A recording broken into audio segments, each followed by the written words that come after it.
Баршаңызға қайырлы күн достар. Сіздермен Қаламқас каналыма қош келдіңіздер. Бүгін сіздермен үй жағдайында жасалынатын сырдың рецептімен бөлісемін. Ең алдымен бізге қажет. Менде үй жағдайында домашний сүт жоқ. Дүкенден 3%-тен жоғары сүт алдым. 3 жұмыртқа қажет, 20% қаймақ қажет.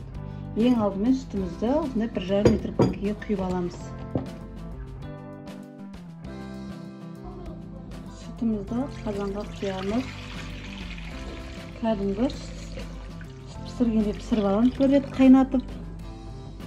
Сүтіміз қайнағанша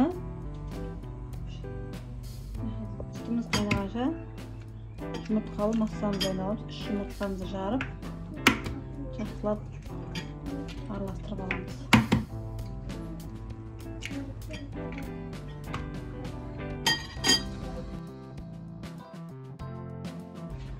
Енді қаймағымызды саламыз.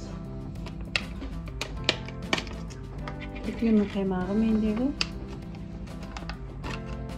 Осындай 20% қаймағымызды қосамыз.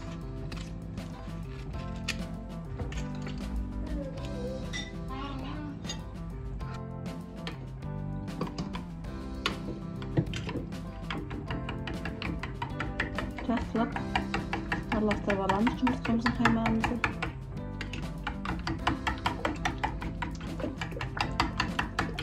Masa şişti. Şimdi sütümüz kaynayınca sütümüzge biz çay kaşığı tuz salamiz. Biz kaynadı. Ya жұмыртқалы масамызды üstüne құямыз. Sütümüz жайменде жарайды. Dayım болды. Енді келесі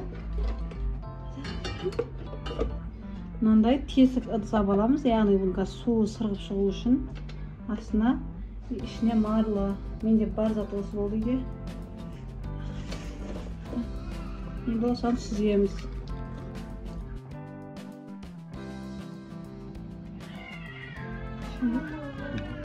Суын сырғып саламыз.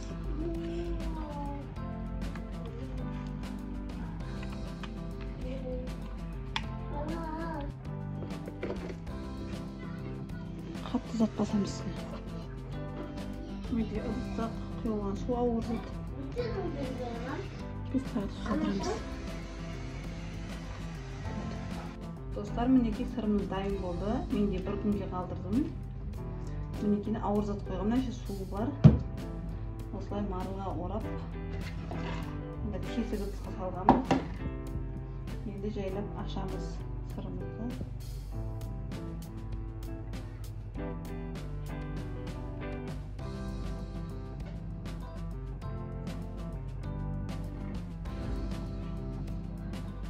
Мінекей сырымыз, кесіп көрсетейін сіздерге.